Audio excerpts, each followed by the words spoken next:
With a quorum in person, I hereby call to order the second Healthy Buildings Accountability Board meeting to order. I just want to check that people online can hear us and that we can hear them. I heard some flutterings from Tom. Tom, can you hear us? Oh, yes, it's me. I'm sorry. Okay, great. Let's get started with public comment. Anyone here to give public comment? And there's no one signed up virtually. So now I'll pass the mic over to our newest team member, Gabriella Martin, for an introduction. Good morning. Yeah. All right, can you hear me now? Yeah, all right. Well, hello, everybody. My name is Gabriella Martin, and today is day 5 of working here at the City of Evanston. I joined them as their Sustainability and Resilience Manager for the building programs, and look forward to working with all of you. To give you a little bit of background, I started out, or I've been doing energy work basically all of my career, starting out on the East Coast in Washington, D.C., working for various agencies like Department of Energy, EIA, and so on. And then moved to Chicago, worked for Commonwealth Edison for a number of years, and then most recently for the Illinois Clean Energy Community Foundation, where I managed their energy grant programs focused, especially in the last 8 years, on LEED buildings, high-performance buildings, and net zero energy buildings, and trying to get them to actually perform as such. So, and now I'm here to continue working on buildings with the city.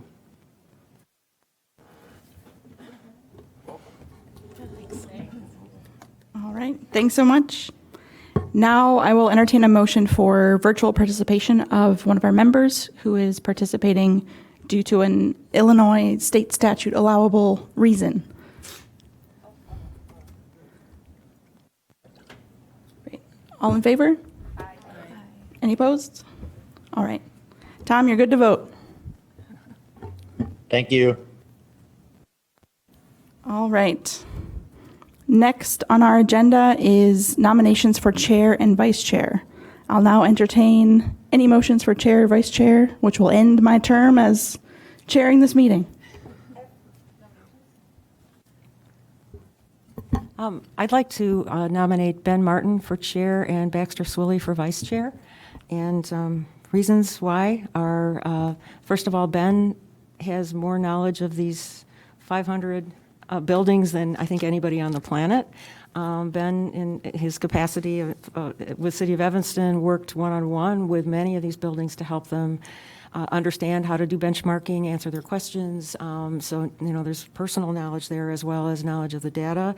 He knows the data, knows where the data is, would save us a whole lot of time and learning curve, and was one of the real drivers of how, you know, how we do benchmarking and then how we do building performance standards with an equity lens. So there's definitely like equitable implementation is what we're about here, and so that understanding.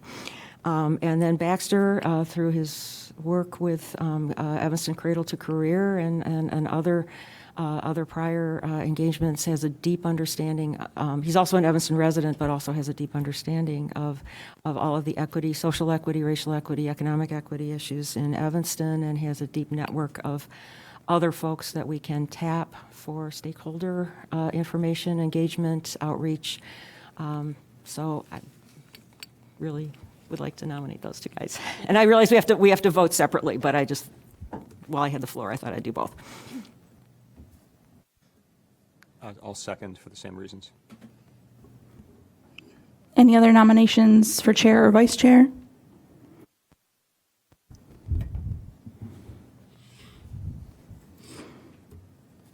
Seeing none, I will entertain a motion first for Chair Benjamin Martin. Okay. Okay, all those in favor? Aye. Okay, any opposed? Great, congratulations, Chair Benjamin Martin.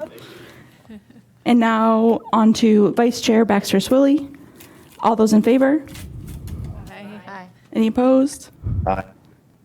Great. Congratulations, Vice Chair Baxter Swilley and Chair Benjamin Martin. Now, there's a decision point that could be made. Would either of you like to take over controlling this meeting, or should we kind of hybrid approach? Staff does have some slides. In terms of like anything technical, like the buttons you're pressing, kind of scared of that at the moment. I think some training might be needed, but happy to, I think, provide a little bit more of like the direction and guiding conversation. Great. Why don't I'll get through this slide then, and then I'll pass it over to you. Cool. And I should say, I think we should have some introductions for Councilmember Nusma as well. Do you mind, just in case people don't know you? Or we can also go around. Hi, everybody. I think I know most of you, not all of you. I'm Jonathan Nusma, City Council representing Evanston's 4th Ward, and I was one of the sponsors of the Healthy Buildings Ordinance. And whether you know it or not, I was on the informal advisory committee that helped the mayor vet nominations. So thank you all for your support. Look forward to working with you over the next year. And I'm just here kind of as an observer, council liaison. I don't intend to come to all these meetings, but from time to time, as schedule permits, I may pop in. Do you want us to go around too? That's good. I know everybody. It's a pleasure to have you, Councilmember. All right, I'll now entertain a motion to approve the minutes from our last meeting.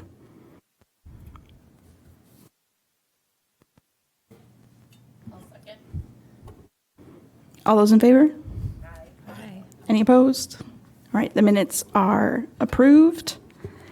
And now, next on our agenda, our plan was to pull up the Healthy Buildings Ordinance language itself and do a walkthrough based off of, I believe, Swasti's recommendation from last meeting. So, deference to the chair and vice chair, if that's still the plan we want to go through with. All right, I'll pull that up.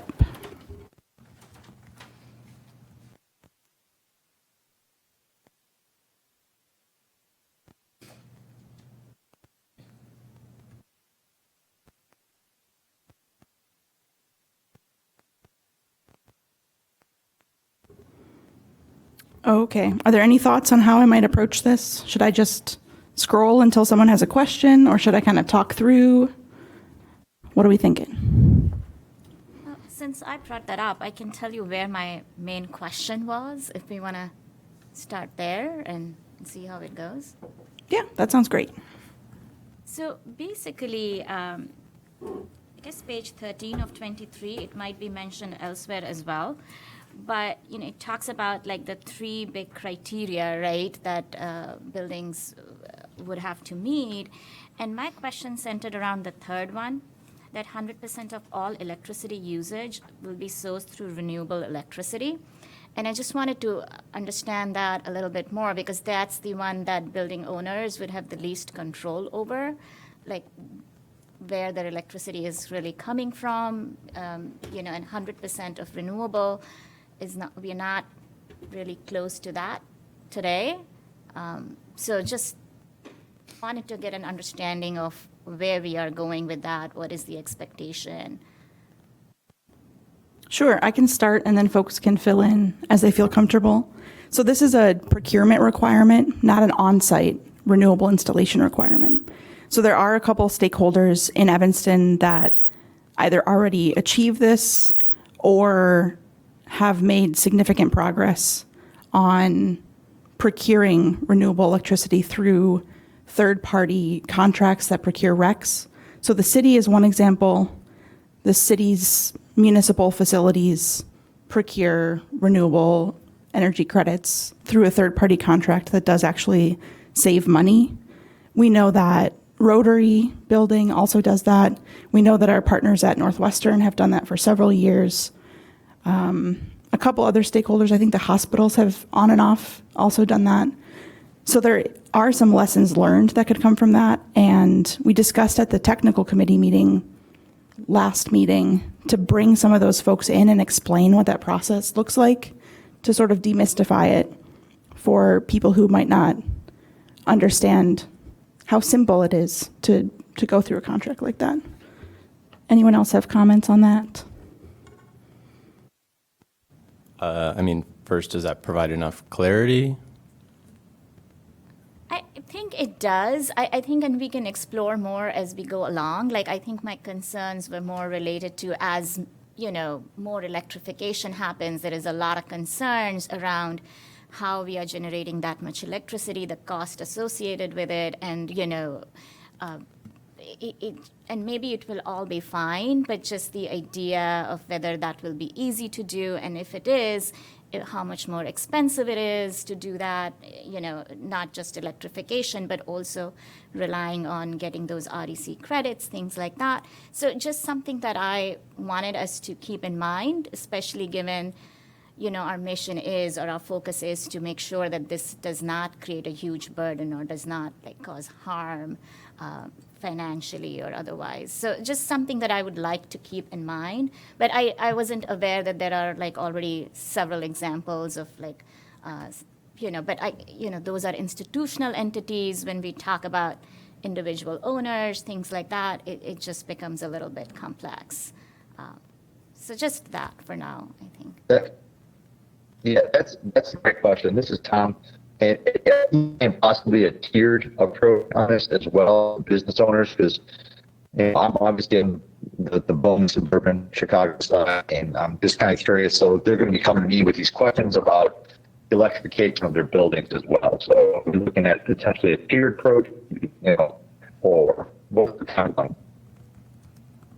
You cut out a little bit at the end there, Tom. So you said a tiered approach, and then what was the very last thing you said? just a tiered approach, basically, something by 2030, by 2035, up until we're meeting that full 2050 timeline. Great. So I think this is a good example of how the technical committee and the accountability board should work together to help to establish those standards and also help educate the covered properties about what that might look like. Great. Any other questions on this topic or in the ordinance itself?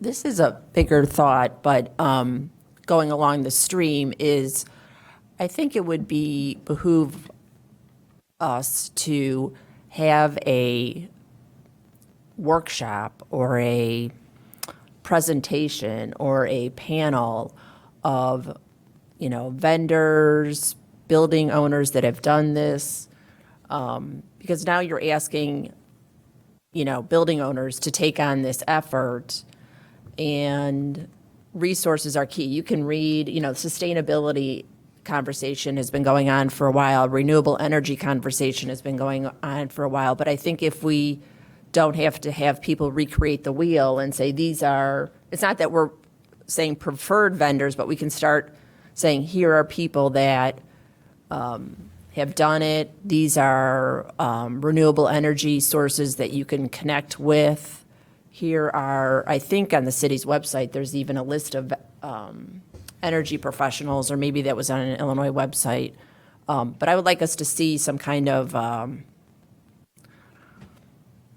workshop is but as a resource to building owners saying, hey, we're going to all get together. Maybe this is, maybe a year from now after the ordinance has been in place, and just talk about what questions do you have? What resources do you need? Do you have a plan?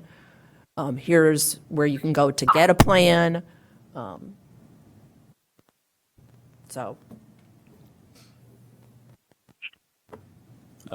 Basically case studies as well. Sorry, Tommy, you broke up again. What was that?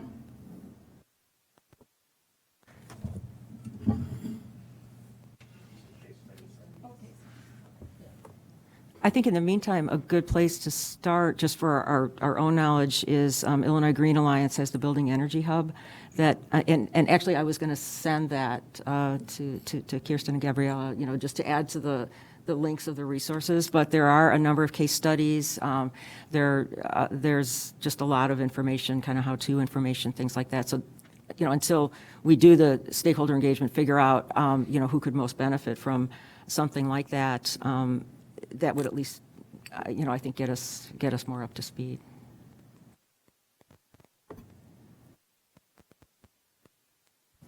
I love the idea of a summit, maybe following, after the rulemaking process is complete. That way, when people do show up, we have their attention, and we're not at that point saying, well, this detail is, we're still working on that one. That way, everything's flushed out at that point. Similarly, instead of maybe just visiting the Illinois Green building hub, maybe we could invite someone, even virtually, to speak and maybe kind of give a little demo. And they're really doing just so much of the connector work on making sure that we're not recreating wheels. They're kind of the centerpiece for making sure that's not happening.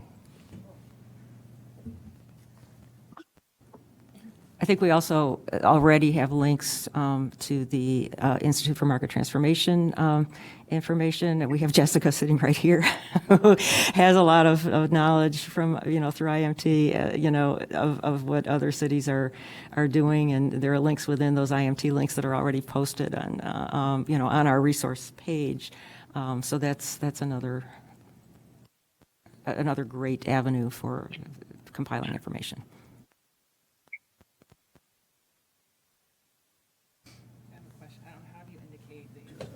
Push that. Okay. Do I need to keep? Do I need to? Okay. Okay. Thanks. So I was not kind of involved or kind of in the loop about when the ordinance was created, and I was just curious about. I understand that we're focusing on or covered buildings or any property over 20,000 square feet with some exclusions, and I was wondering how or why the 50,000 square feet as defined for residential units and co-ops, like why 50,000, not 20,000? I'm just curious about that. So that was a long discussion that we had both with other communities and with our partners at the Institute for Market Transformation and other experts about condos specifically, because there are several condo units in Evanston that are more townhouse style. So they have individual HVAC units in each of the condos. And so that, from the guidance that we received and after a lot of discussion, should be treated more like a single family home than like a multifamily unit. So is the assumption that residential buildings over 50,000 square feet will not have that kind of HVAC setup? So that, yes, but also if they do have that individualized setup, then I think this board would have a discussion about how to treat those buildings. Got it. Okay. Just to clarify, is the 50,000 square feet just for condos, or is that any kind of multifamily residential? It's just condos, right? Let me pull it up.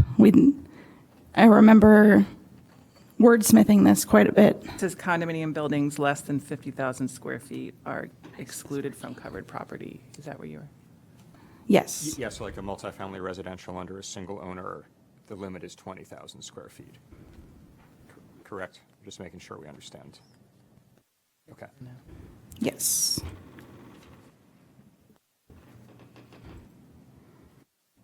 And I think this is just a comment, because reading the ordinance, when I joined, it was sort of the first time I read the ordinance. And I think one of the things that jumped out at me was how sort of disproportionately the burden of this will rest on renters. And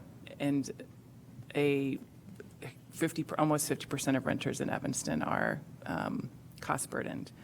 And there are lots of really large houses in Evanston that per capita consume way more energy than renters in some of the buildings that we're going to be regulating. And so it was just something that I wanted to lift up and acknowledge. And I don't know that it means anything in terms of changing the ordinance, but the reality is those individuals who might be most resourced and capable of making these changes and consuming the most amount are not affected by this in their individual dwellings.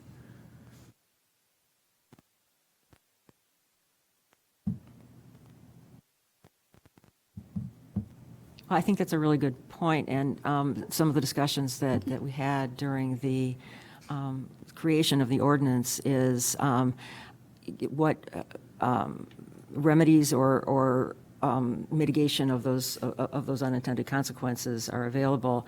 One of the obvious remedies is alternative compliance pathway plans. Another remedy would be assistance in planning to be able to make the needed changes in the most affordable way and in a timeline that most makes sense. And also hopefully being able to provide some guidance on financing, on other financial supports that may be available through the state, through philanthropic. And then that's one of the reasons why we're here in this group, is to take a look. The other thing that's probably that I know Stephanie and Tom are well aware of is the technical committee will be assigning goals and metrics according to different categories of buildings, different property types. And so different property types may have different trajectories to get to the 2050 final goals 25 years from now. So, I think that's something that can, I can't speak for the technical committee, but I think the technical committee will probably be looking at things like that too.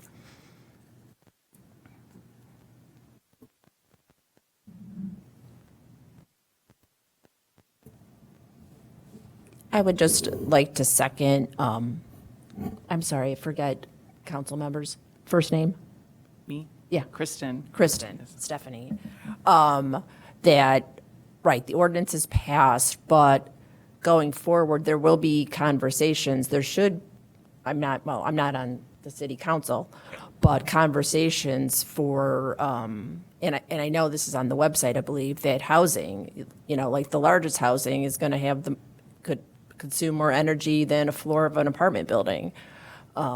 So when it comes to net zero, I think the burden should be shared by all. Otherwise, you're not going to see a net zero Evanston.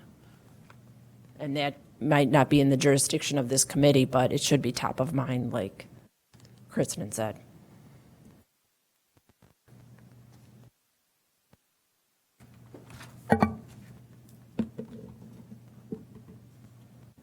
And I just wanted one more simple question, I hope.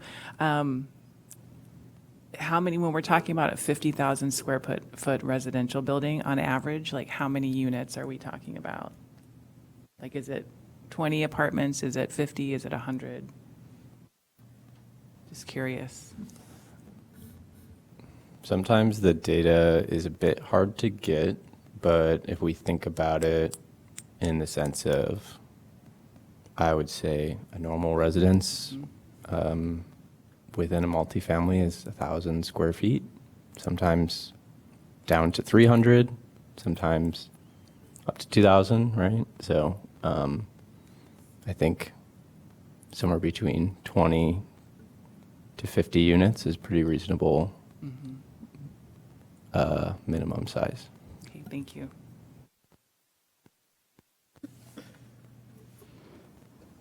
Any other questions or comments on the ordinance language itself? I'm wondering if it would, go ahead, Jessica.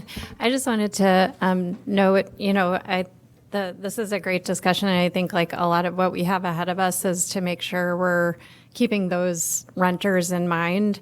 But I think part of the intention too is to make sure that we're bringing them along in the clean energy transition. The EUI metric in particular, like the goal of that, that should benefit them. That should, ideally be saving everyone money. So I think kind of thinking in a nuanced way, I think like the zero emissions target, that's where we really need to focus to make sure we're not having those unintended consequences. But, just wanted to put a positive spin on it that we have the power. And I think because it's a smaller like cohort of buildings, we can really do a lot of creative thinking about how to make sure we're not putting the burden on those renters.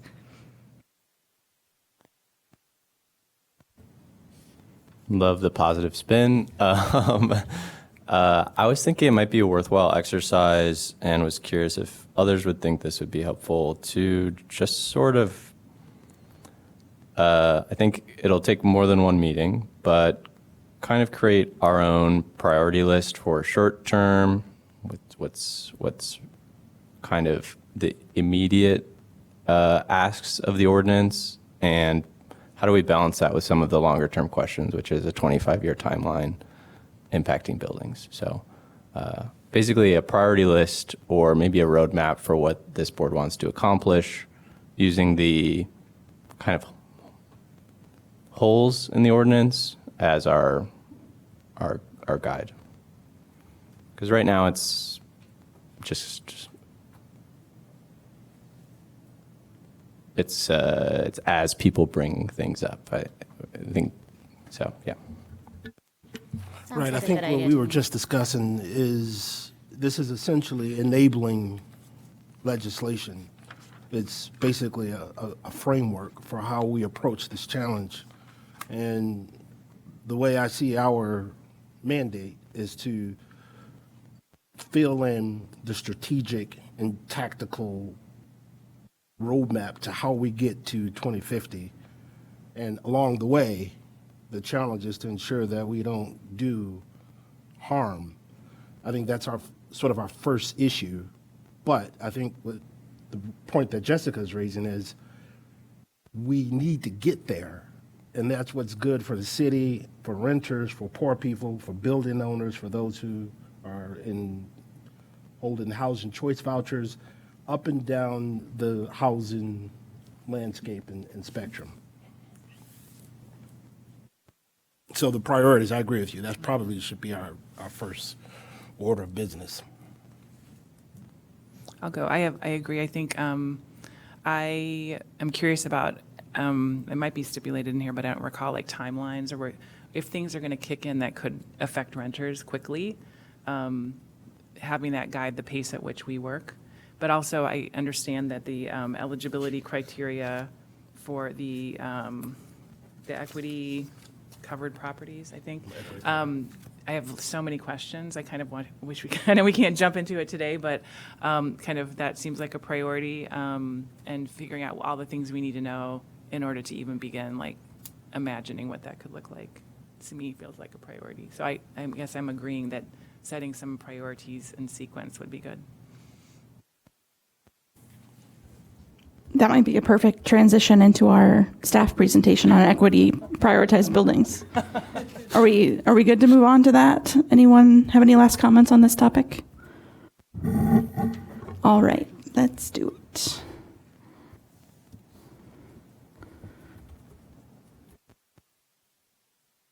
I'm going to pass the mic over to Gabriella, who created this wonderful presentation that gives kind of an overview of equity prioritized buildings, and feel free to ask questions as they come up. Yeah, so like you were already hitting some of these, discussion points, I guess, that we need to have. Can you guys hear me okay? Yep, okay.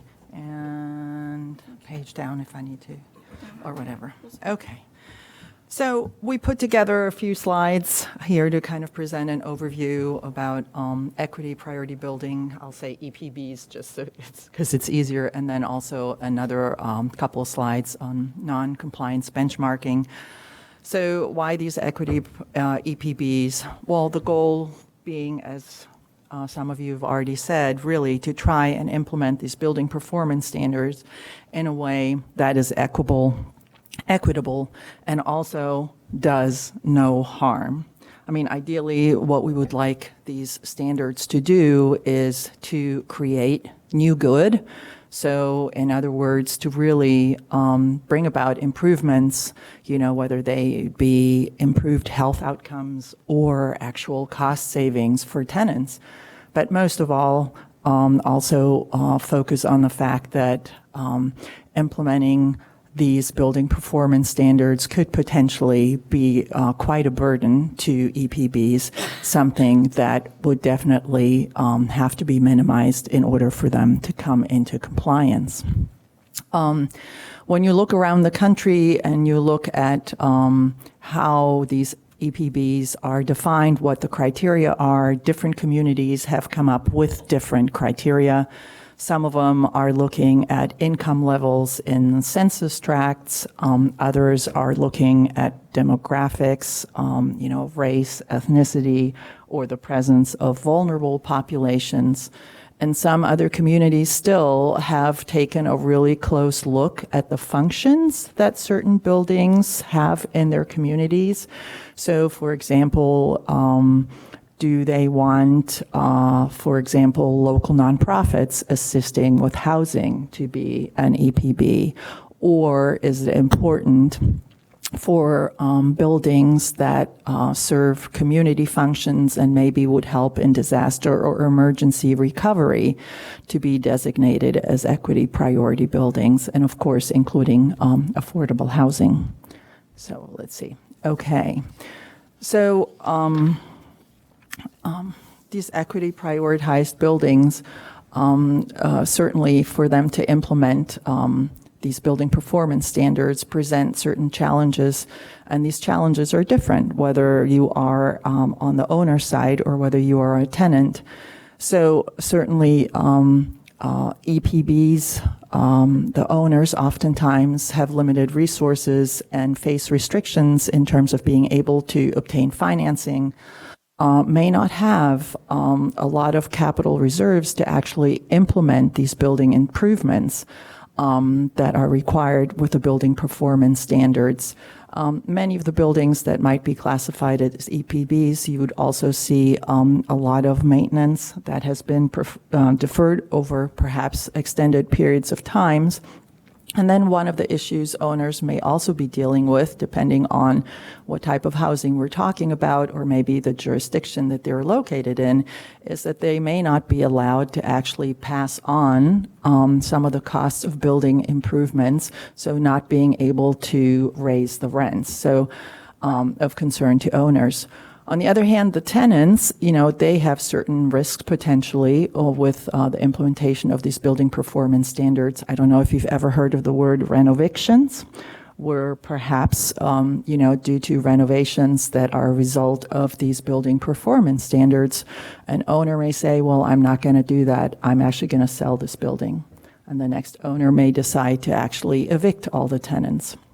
So, there are, jurisdictions and communities where potentially the owners could go ahead and shift the costs of these building performance standard improvements onto the tenants.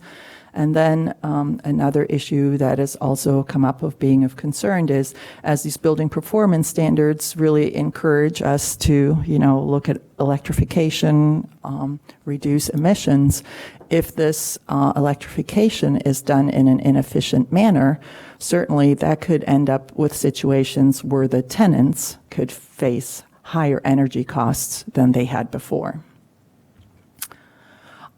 So what about some strategies here to support buildings that would be equity prioritized buildings?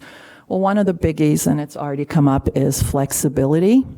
So flexibility in terms of allowing flexible timelines, extended timelines in order to actually meet some of the building performance targets, or perhaps open the door to alternative compliance pathways where the buildings come up with their own pathways of meeting certain building improvements that they are able to commit to. Certain jurisdictions, perhaps sometimes even on a case-by-case basis, will issue exemptions under special circumstances, may come up with a set of rules, especially for buildings that are facing financial hardships. But it's clear that in order to support these EPBs in coming or in being able to meet the building performance standards, the targets that are set, communities would do well to provide technical assistance and financial support in order to help these buildings do that. So I just listed some examples here from around the country You have, for example, New York City that has allowed affordable housing and housing of worship to have, flexibility in terms of the timelines for meeting the performance standards in Denver. Equity prioritized buildings receive free energy audits. Seattle actually has a grant program to help fund some of the costs of making building improvements. And then in New York City, they have made accommodations now where buildings that are rent capped or rent stabilized can now actually go ahead and pass some of the cost through, do some cost recovery with some limited rent increases on a yearly basis. Here in New York City, it's capped at 2%. So, and I guess that brings us to Evanston. So how to select APBs here and how to support them in becoming compliant.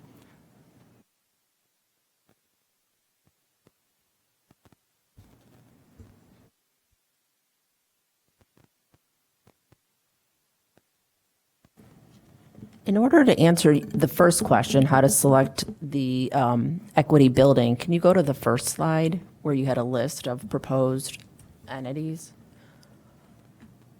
And I think what might help us answer that question, where it was grocery stores and Yeah, that's it. currently, criteria. do we have a list or of the 500 buildings that are currently in our building list, do we know which ones are nonprofits, grocery stores, that kind of thing? To a large degree, yes. Yeah, okay. I know that.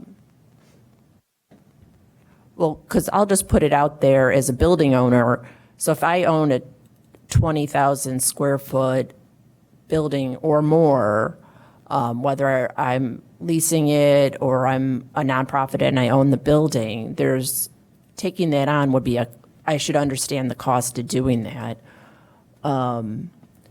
So where I'm going with this is we should really look at if it's a nonprofit, a church, a grocery store is an entity that is out there to make a profit. Affordable housing is an entity that is out there to make a profit or to, it's renters. There's a cost of business to do that, whereas a nonprofit, a church, that kind of thing, they're more of a social service agency, So I would like us to first look at those entities that could really use the help because there will be limited funds versus grocery stores and, people that are, for lack of a better word, charging customers, so to speak.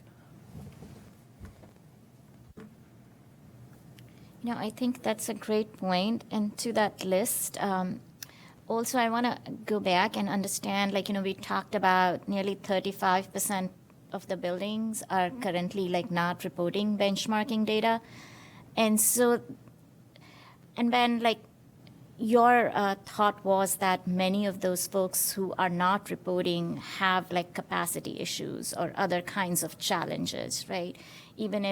So I think that's the other angle. I do agree that folks who are providing a social service or something and have limited reserves is one way to look at it. The other is even if they are providing some kind of housing, say, or even just a commercial space at their ground level, which is lower cost, maybe used by a small business. So it might be all for profit, but who they are serving might be also lower income, less resourced folks, and they themselves as a property owner might not be super well resourced. So I would love to look at that list and which buildings are non-compliant and how many of those are genuinely non-compliant because they are so short on resources, whatever their other makeup might be. I think that would also be something to look at.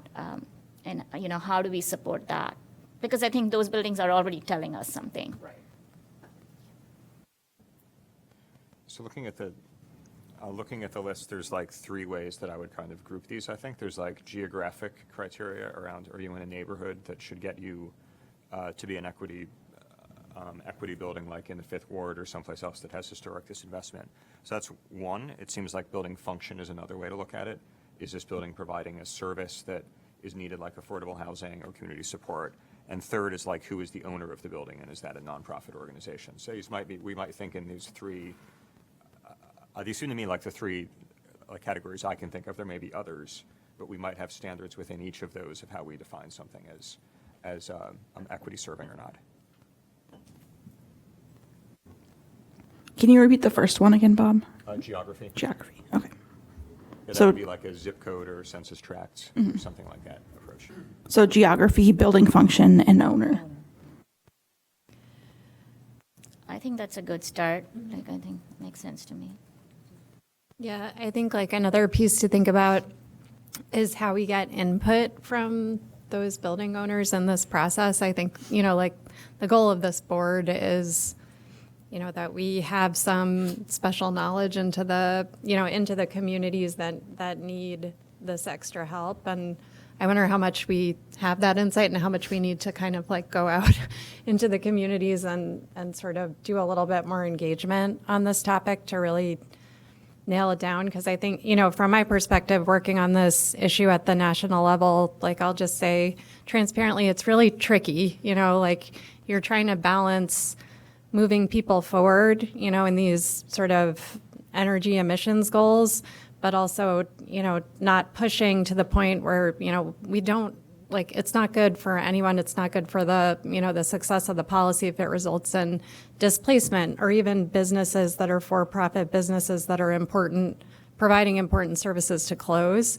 So it's a really tricky dance. I like the sort of three buckets that Bob suggested. I think we could also think about sort of like tiers of how we want to treat those three buckets, like within the alternative compliance pathways. Like we could prioritize, if there are financial resources to those most in need, but maybe we do give compliance flexibility to buildings, to owners that are, for profit in some way. But it's just like they get some extra year, like I think we could think about like how we want to sort of spread the flexibility in different ways as well. But yeah. I think for me, even maybe starting with clarifying our goals, like are those the right goals, so that we have a touch point to come back to. And as we get further into the process, developing some like assessment matrices to like make sure that what we're coming up with, do they align with the goals? Do they align with the criteria? Are there unintended consequences we're not thinking of? So I think the goals would be helpful in adding some more specificity. I find avoid exacerbating and repair historical inequities super vague. And I think getting specific about what we're talking about the displacement of the Black and Brown communities, specifically Black communities in Evanston. And so if we have goals that are specific, that tell us if we do this and we meet these goals, we've prevented harm from happening. We also want to have some kind of metrics for how do we measure if this happened? Like how do we ensure if we've done this work in 3 years that rents are not higher in particular zip codes or for particular renters, or that we haven't seen higher rates of displacement? Because if we do, then, and this wouldn't be the only reason that people would be displaced, or but it could be a factor. So like we have to also find a way to measure if we are in fact doing harm 3 or 5 years down the road. So I think as a starting point, getting agreement and clarity on if the goals are sufficient is, in my point, or my perspective, a good place to start. And they might be, so. Feels like a like a logic model might be in order here, and perhaps maybe even a theory of change, just sort of really thinking about how the inputs, everything that we're doing and everything we're thinking about, all the resources that are available to this effort, what would we expect the outcomes to be given those investments? But I think, soon, stakeholders, decision makers, the community is going to want some answers around what we're doing. And whatever we can generate that's public facing, I think will aid our effort. I appreciate where Bob is tracking on these 3 buckets about the equity priority buildings. The geography component, I think, is really important. And I think we probably need to think in the context of all of the various zones and districts that exist in the city. Tax incremental financing districts exist for a reason. We have special service areas that are just beginning to recover from the pandemic. With the equity and the environmental equity investigation, we're generating green zones. We don't want to undermine the creation, the purpose for the reason why these districts and zones were created by putting some sort of onerous burden that sort of hinders the goals of those other districts, TIFs, SSAs, green zones, so forth. I'll add to that too. We're in the middle of a huge effort in Evanston to advance housing and affordable housing. And so making sure what we're doing supports and kind of reinforces that and is not kind of at odds with what the city is trying to do. Could I just add to that? It would be good to see the word affordability and affordable housing specifically among the goals. Right now it's kind of referred to, but I think it could be a lot more explicit that preserving affordability is one of the goals of this effort. Yeah. And I just want to underline Baxter's point. I think as much as we can align with existing like language, programs, definitions across the city, the better it will be in terms of, sorry, I'm a little policy wonky, but in terms of compliance, like the less we confuse people, the better. The better for, the building owners themselves to not have to sort of understand, I meet this definition in this program, but not, but not in this one. That can foster frustration really quickly. So that's maybe something we should do is sort of like looking across local programs and definitions and sort of see what we like and.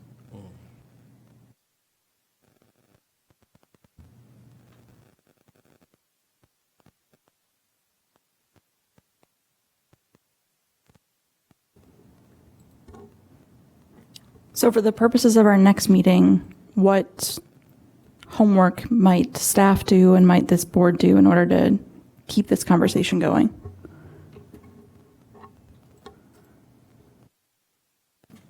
I'll start from I'll answer that question from where it started, is if we could get a number of the properties, and or the addresses with, where they're located on a map in the city,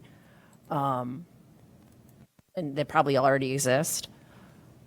Yeah, I think but anyway, and kind of say, hey, these are the one, here's what might fit in those 3 buckets. And if we have a better understanding of the entities that are using these large properties, then we can kind of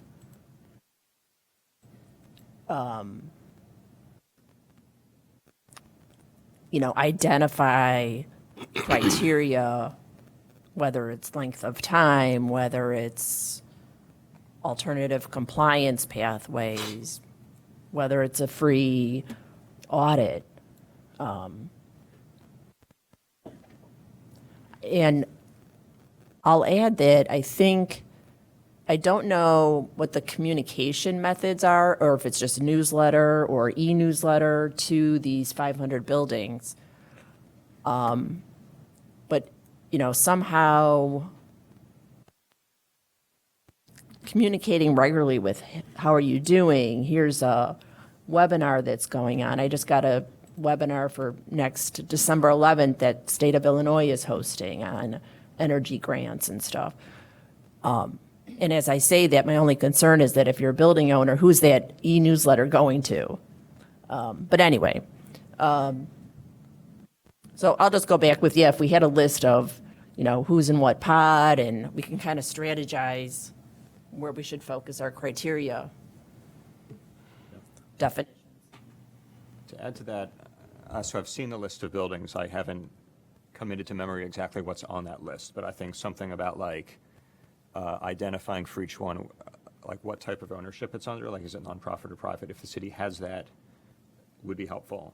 And then some indication of function, if that's not on there already, around like what is this building? And maybe you have this, maybe you don't. So I don't know that you could do it for 500 buildings, but that would be helpful to just like start to really look at the list and see what the universe looks like in terms of possible buildings. And then also I would second the idea that Jessica and Bax were talking about use existing designations and geographies in the city to define geography as much as we can. So like where has the city already identified equity eligible areas for other programs that we can simply use again for this one? So I'm sure the answer is yes. There's probably many of them.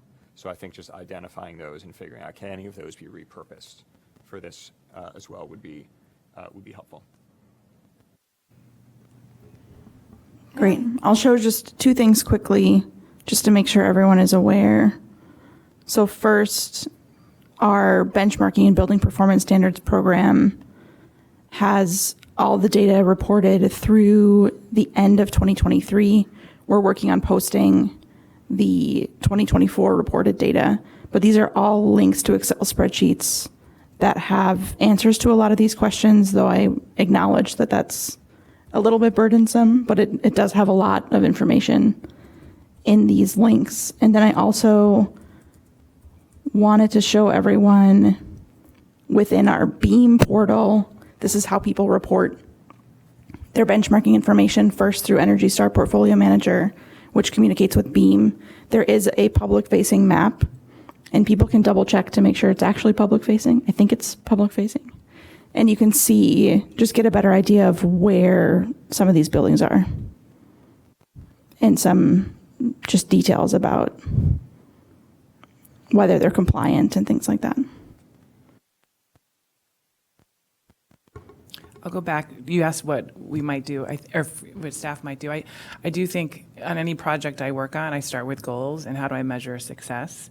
And then I jump into the details and how the strategies and how I get there. So I think it would be helpful if staff could come back with some more fleshed out goals that are really about like what we're actually talking about. Like we don't want to raise rents for people who are in affordable housing. We don't want to displace residents. And like, who are the residents? Let's name them if they're in particular neighborhoods, because we can't hold ourselves accountable if we don't actually say what the goals are and with some specificity. And then how could we possibly measure if we've achieved those goals? Because then to me, that provides sort of bookends to like, okay, what are all the strategies that we need to employ to get there? Otherwise, it kind of feels like we're just sort of doing what we think makes sense without actually having like a kind of a North Star to keep us grounded and what we all agree we're trying to aim. Because the ordinance has outcomes, but like there's the outcomes of the equity properties and like what we're trying to do, which is a little bit different than what the ordinance is aiming at. Just my 2 cents. I like that idea. I have a question for the city staff too. Like in a lot of other places, cities have, had funding, and I know we're kind of not in a great place with the federal grant situation, but to kind of, commission a building stock analysis or, something to really get into the details of like, what are the buildings, make charts, what are the uses, how are, what are the EUIs right now, like looking at all of that data. Is that something, so like one way of going about this would be we work together on like putting together a scope to put out an RFP to get that kind of information to us. Is that something we have the ability to do? Or is it more like we need to sort of use our own knowledge and resources and you guys to get to that outcome? Like, do we have budget, I guess is the question. We do not have budget for that, but we do have a technical committee and discussion about having some interns and fellows who might help with something like that. I think what Jessica's getting at is something, it's right, that spreadsheet's pretty big, and I had a few questions, like it needs some footnotes, but I think if, like any spreadsheet, you can filter, and I think data is pretty readily available. like building type and, you know, I think what she's getting at, we just need to cut, you know, filter it a certain way to get what you want out of it, right? I mean, because everyone's reporting energy use. Well, not everyone is Well, reporting. not everyone, we're going to work on that part, but yeah. But yes, there's a lot of information out there. It's helpful for us to know with a little bit more specificity how you want it organized so that we can move towards decision making on equity prioritized buildings specifically.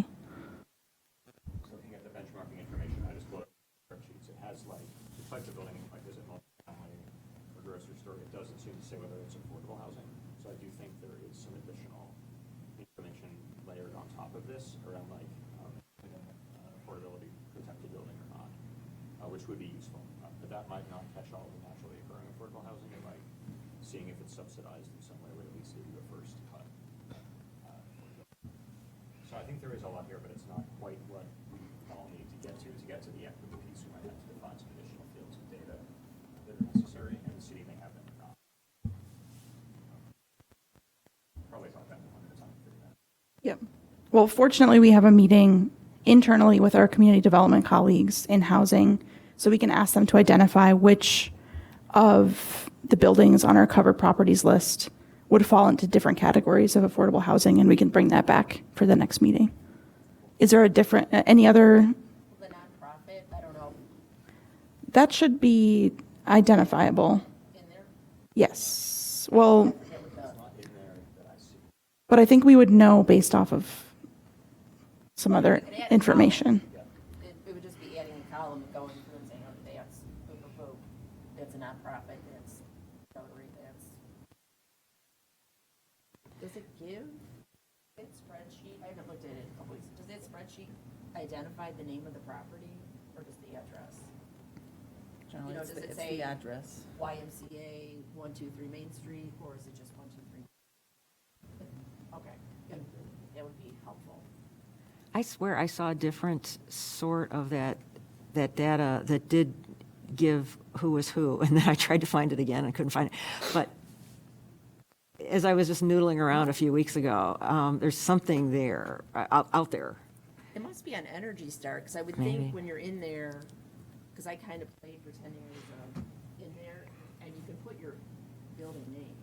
So maybe we're just not asking it, maybe we haven't asked it to put that in the data, but yes, it's got to be. I saw a spreadsheet that had the building names. I think it was like on the website, which with that PDF where you could see all the buildings, and then there was an Excel where it had the building name and the address, but not a whole lot of other use information. So I think the data exists maybe just in slightly different, has been parsed differently for different links, perhaps. If I could jump in, I found an Excel sheet that's several years old that has building names in it, so I can share this to Kara and she can pass it along.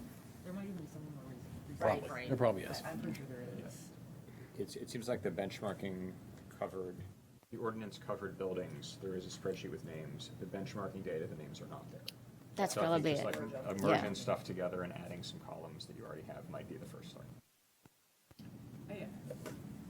I think when you meet with the other internal team that you're meeting with, one of the questions I have is helping us get clear on which affordable units. There are some with constraints for the landlord to increase rent. So like this, the cost of this may not affect someone with an inclusionary housing ordinance unit or someone who has a voucher, but it would affect naturally occurring affordable housing. So just getting clear on like who we're really targeting, that would be helpful, some clarity on that. The other thing that I was thinking, sort of similar to your conversation with the housing folks, is so that they'd be able to identify which buildings are more affordable. Like, I wonder if it's, might be good to just have that kind of conversation for commercial spaces as well with the economic development folks.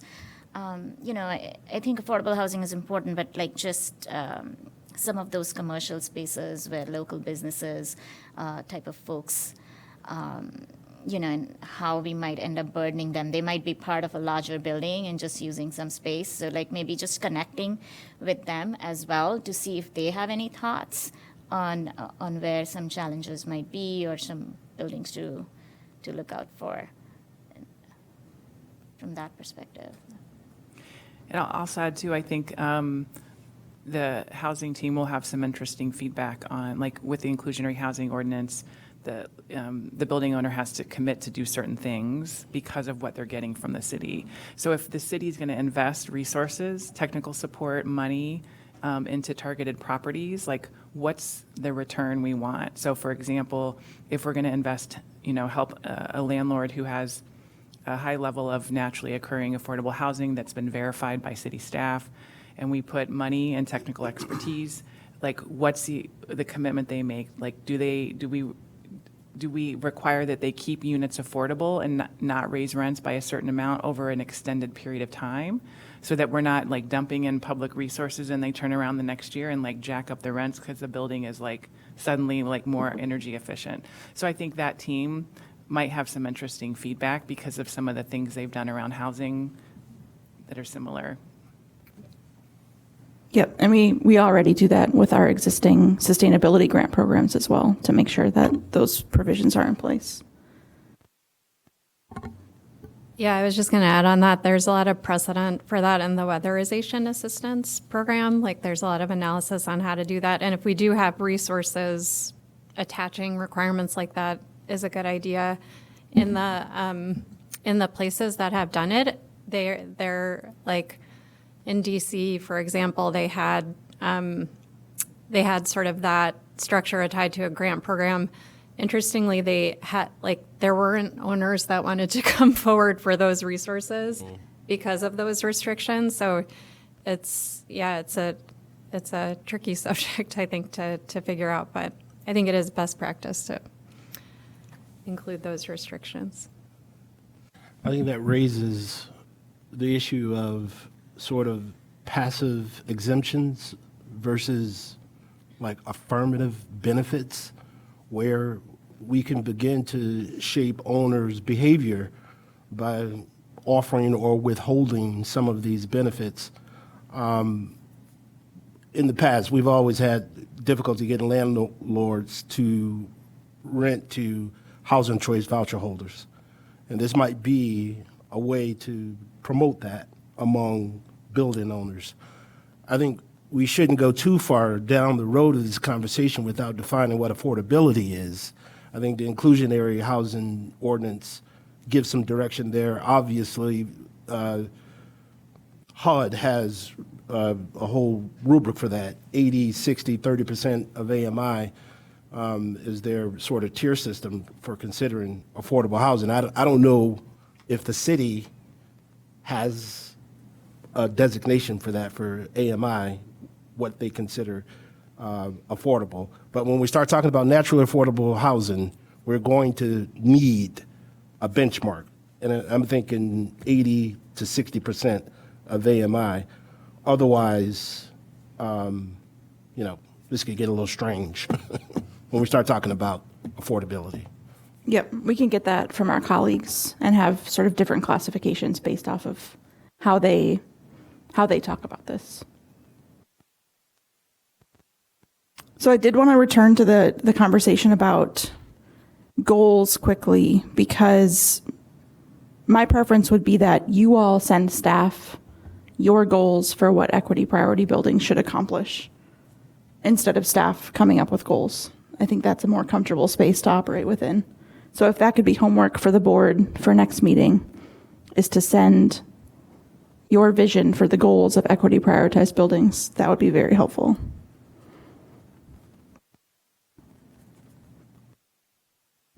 So each of us writes our own. Yep, and then we'll compile them. There. Yep. And so we're at kind of a decision point again with this meeting. We can keep talking about this. Wouldn't the goal, sorry to interrupt, but I'm sitting here because isn't the goal that we're all net zero? And we're just kind of saying either you can accomplish it by 2050, you cannot accomplish it by 2050, but will help you get there, or I want to be exempt completely. I mean, isn't that, if I'm missing something, let me know. Or You're speaking about the goals of the ordinance, but this is specifically the goals of the equity prioritized buildings process. I understand, but shouldn't they all be net zero? I mean, I think your goal can reflect that, right? So there might be other perspectives. Maybe your perspective is that if you are providing affordable housing, then you should be exempt, or then you should make the equity priority buildings list. so if you're an equity prioritized building, you could be exempt, is where we're going. I think maybe it's also worthwhile for the board to clarify the difference between alternative compliance plans, which could include an exemption, versus an equity priority building. That's a good clarification. Yeah. So could staff maybe have that as a to-do item, is just kind of some type of resource for us to know the difference between those two? To me, equity priority buildings are a shorter term kind of task for this board, because we have the opportunity to move funds as early as the Sustain Evanston budget becomes available. While an alternative compliance plan, a building is likely going to need to understand characteristics of their buildings to be able to apply.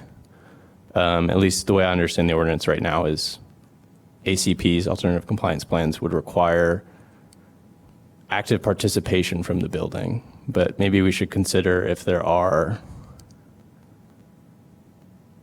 cases where the board decides on behalf of a building. Kind of going down a rabbit hole, sorry. I wanted to respond. I think there's the goals of, I can't remember your name. Stephanie. The goals of the ordinance, but then this is sort of a subset of buildings that need something extra to get to zero or to get to compliance. And what are the goals of this process? So we want to prevent displacement. We want to prevent renters in affordable housing from having a drastic increase because the cost is passed on to them. So I think we want to develop a process that gets these buildings to zero, that diminishes the displacement and the harm on communities and individuals. And so our goals are a little different than getting to zero, but like how we get to zero without displacing and putting cost burden into particular communities or individuals or landowners or property owners. Does that make sense? And it makes sense. It's all a matter of money. So do we have the ability to help them? Because let's say we got to replace a furnace. They have to replace a furnace. We just have to guide them. I mean, they're going to have to replace it regardless. And, okay, now I'm going into engineering mode, but no, I totally get what you mean, but they're all going to have to get to net zero, and you might need to spend some money, and we're thinking that because of how these entities operate, funds are limited. So are there enough grants to help them along the way? It's my understanding there'll be some fund or penalties that would go into a fund that would be able to support equity priority buildings and whatever guidelines we set up for that. Is that? 90%. Yeah. And I think we have to kind of define what that is and how that works and all that good stuff. Go ahead, Tom. All right, hopefully you guys can hear me. Are we actually, so we're, the main question though is holding these buildings accountable first, right? Like identifying the locations and the buildings, and then if we feel that they are equity prioritized buildings, then we'd have to set up clear standards, maybe like an annual audit, from my understanding. Can you hear me? Yeah, I don't think that was the original intent, and I think we're kind of mixing the terms goals of this process versus the three primary goals of the ordinance versus establishing equity prioritized buildings. First of all, go ahead, Tom. So, I mean, in my definition of an equity prioritized building is, holding it accountable to indoor air quality, ADA compliance, right? Safety and environmental health metrics, maintenance. I mean, if we're looking at the all-inclusive and, encompassing parts that make it up, I mean, we would have to kind of prioritize what buildings would be first, then meet those, and then how do we measure it on an annual basis as well so that they get first priority? Well, I think it's up to the technical committee to determine the interim standards. correct. Okay, so we have goals for 25 years from now, and those are pretty clear. But then the technical committee will be working on what do we expect of all the buildings, or at least a vast majority of the buildings that, that don't have alternative compliance pathways every 5 years. That might just be energy use intensity. It might be other criteria. It might have something to do with the renewable energy or the zero on site, but I don't know how that's up to the technical committee. It might just be energy use intensity. So, the technical committee needs to establish that for the every 5 years. I think what we're talking about here is, first of all, for the purposes of this committee that's focusing on how do we ensure equitable compliance that does no harm or as little harm as possible, mitigates the harm. So the goals of our process, as Kristen has described, not the goals of the end state of this, or not the goals of every 5 year. There's no requirement in the ordinance for annual audits or anything like that, but the goals of our process. And then as far as the equity prioritized buildings, it sounds like there's a special interest in housing, although, there are certainly other buildings that support these communities as well. But as I recall, I believe about 40% of the buildings may be residential. The other, I want to say it's like 200 out of the 500, and I might be remembering that wrong. But, we look at those, and maybe 100 of those 200 might in some way be affordable. Yeah, please don't quote me on that, but I'm just thinking back, 6-8 months ago. Whatever the numbers are, defining, like, what are the criteria for being equity prioritized, geographic, sociometric, all those different things. And then given the limited resources that we have at this moment, but then hopefully those resources might expand over time, whether it's through grants, whether it's through philanthropy, whether it's through some miracle, we get the federal money someday, whatever. But how do we help those equity prioritized buildings along? And that almost becomes a, one-on-one, maybe to me, the first thing a lot of these buildings are going to need to do is to just sit down and say, okay, where do you stand right now? How do you evaluate where you are right now? Have you even benchmarked? Do you know what your EUI is? What kind of, do you have a furnace or do you have a steam boiler? How old is your HVAC? Are you going to be replacing your windows in 5 years? Or, have you done any weatherization? The help with the planning. It's like, this would be so overwhelming to some building owners. Maybe the limited resources that we have right now is to help fund and to find maybe other free resources to just help with the planning and help some of these buildings just sort it out and make sense of all this, So I don't know that we can jump to immediate, this is the solution for every year. But if we define equity prioritization criteria, that will at least help us decide who needs the help, and then, we can work with the buildings, what kind of help do you need, and then define the goals of our process, then we define the harm that we want to avoid and the benefits that we want to accrue. And then the technical committee in the meantime can be working on how do you define these every 5 year EUIs, interim performance. And then while we watch the technical committee's work, we can take a look at, okay, if that's where we seem to be heading with the every 5 years, what additional support can we provide to maximize the benefit and mitigate the harm. 100%. My intention wasn't to define the annual inspections. Mine was just basically, the first steps is location and finding out which buildings need the most help. And then from there, I would say in professional, we partner with maybe a local Evanston group that could audit these locations. You know, identify, then we audit, and then we make the necessary, you know, suggestions. I was just going to add, kind of from a policy mechanics standpoint, like what the equity priority buildings definition that or criteria that we come up with would be used for would be, you know, sort of what's been discussed, like how these buildings are prioritized in terms of compliance support, but then also how they are treated in terms of the alternative compliance path process, which I think is also under sort of our list of responsibilities.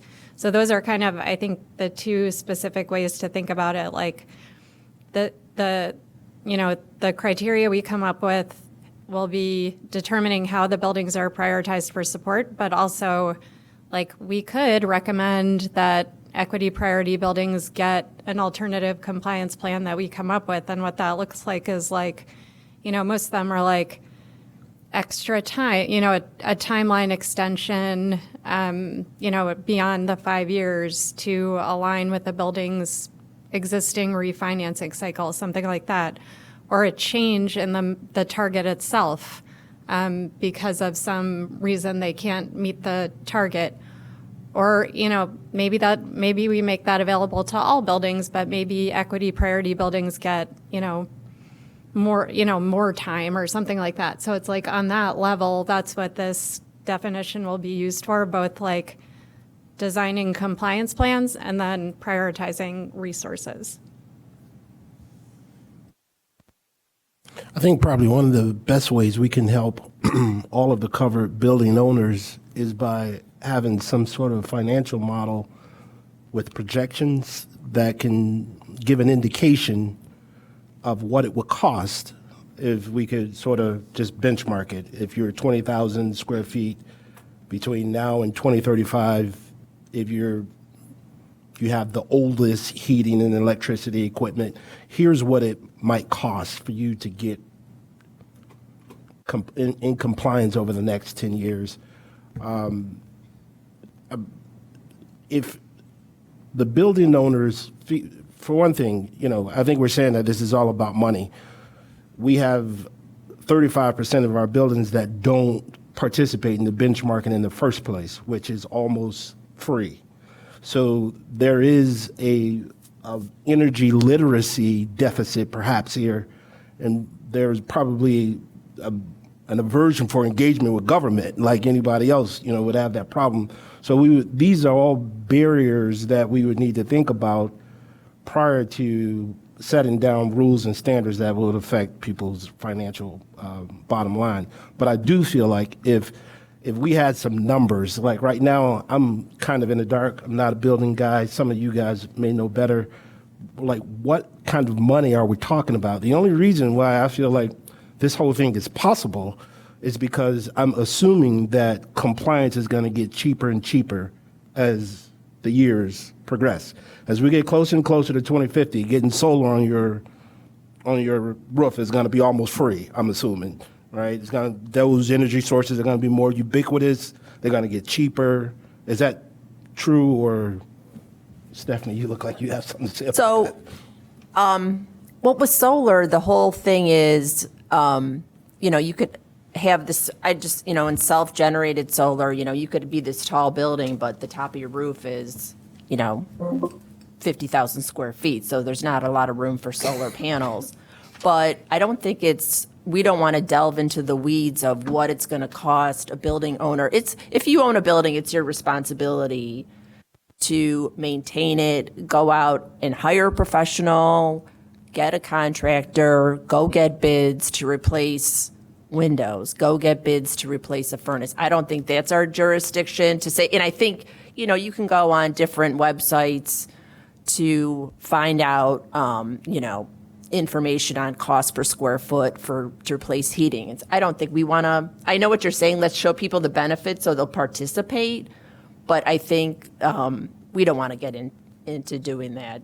They'll, the way I look at it as a building person is you're going to have to, the useful life of equipment is 25 to 40 years.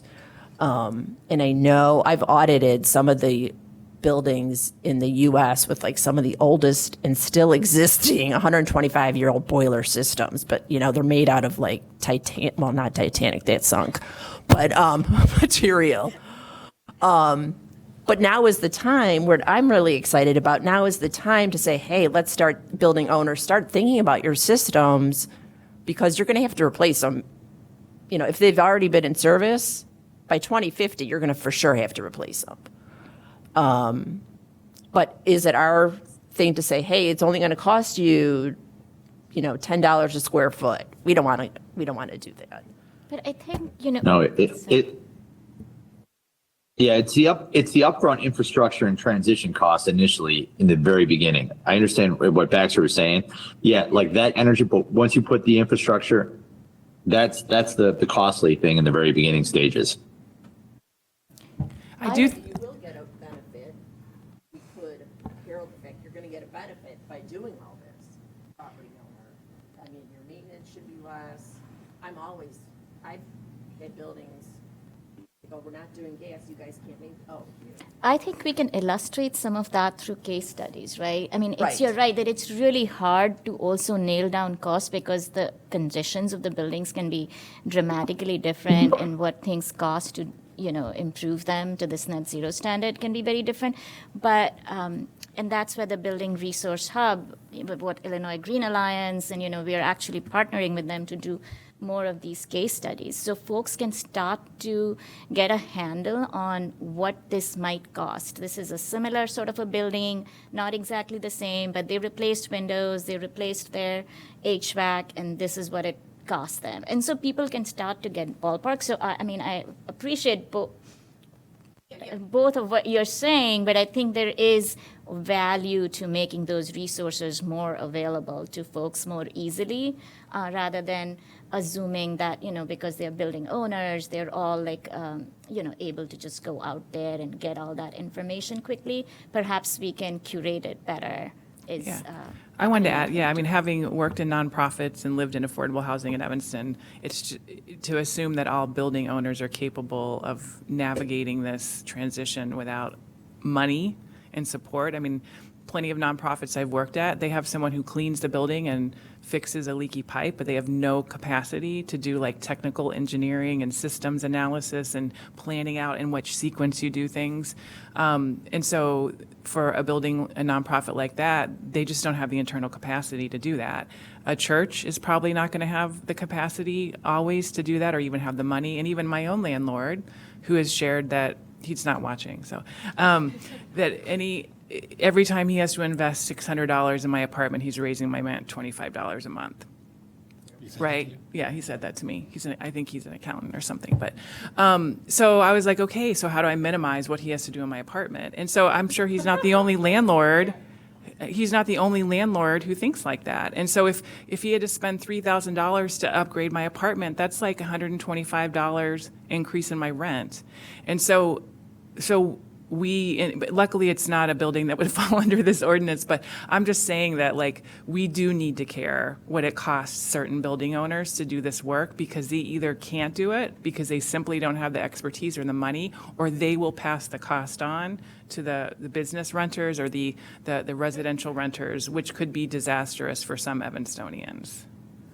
Yeah, and I think it's clear and codified that the city definitely cares about that based on how the ordinance was written. And I did just want to flag, we are at time for this meeting.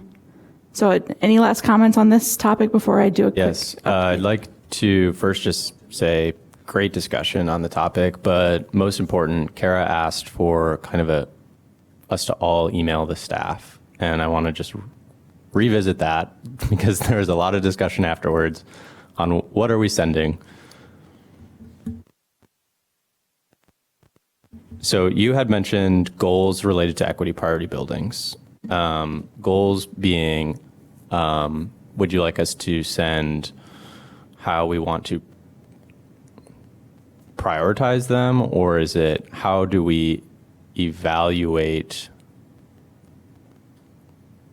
the impact of the ordinance? I think it would be helpful to get everyone's goals in terms of how the equity prioritized buildings basically, whoops, can you hear me? Okay, here we go. All right. Basically expand on the goals that are up on the slides, getting more granular in terms of some of the points that you have raised so that we can capture all of your input. And then in terms of the criteria, give us feedback in terms of how you think these equity prioritized buildings should be essentially selected. And then we can pull everybody's information together for the next meeting. And what's the agenda for the next meeting? Are we going to come So on a decision on you- UPBs? You and Ben will meet with staff in order to set the agenda for the next meeting. That's typically how it will go. But anyone on the board can also email staff or email Ben and Baxter with thoughts of what should be on the agenda. But we'll have meetings, agenda setting meetings.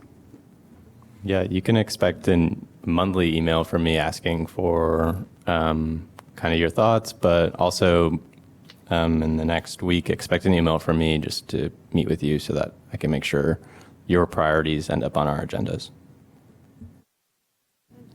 And just a reminder on Open Meetings Act, if we're emailing Ben and Baxter, if we're copying anybody else, it's got to be blind cop BCC. What's the maximum number of people that can actually talk to one another outside of these meetings? Is it 3? 3. 3. So if you're just emailing Ben and Baxter, it doesn't have to be BCC, but if anybody else is included, then it should be BCC so that there isn't an offline discussion. Okay. So just so I understand, what are we doing with our idea on what the goals should be? Are we waiting for your email, Ben, to figure out how to do that? Or are No, we sorry, sending- my email will be just so that I can build relationships with each of you. Okay. Yeah, we'll be building on the slide that's on the screen, elaborating more on goals and criteria. So those emails should go to Gabriella, Kara, and Kirsten. Okay. Do you have a timeline? When do you want them by? That's what I was just going to ask. What do you want them by? I mean, in order to. post When's the next agenda. meeting? January 9th. Probably the end of the year. Yeah, I mean, I'll be here. So, yeah. Want to say, yeah, December 31st? Just remember that. Make it easy. Anytime before December 31st, don't wait. And we can email. I just wanted to say before we adjourn, we did add something to the agenda that we will not get to today, but going forward, we are going to have a technical committee update. So I know Tom is off the call, but Stephanie, as a participant, if this is some sort of liaison position of interest, if you just want to share out, Tom, also myself, Kara, and Gabriella are going to be in attendance for those meetings as well, so we can tag team it. But just going forward, like a 3-sentence update or however long you feel that it needs to be, just to talk about what we've been discussing or points of interest from the technical committee, any sort of overlap, and then we can talk about having accountability board update for the technical committee on the agenda as well, just so that these boards are interacting.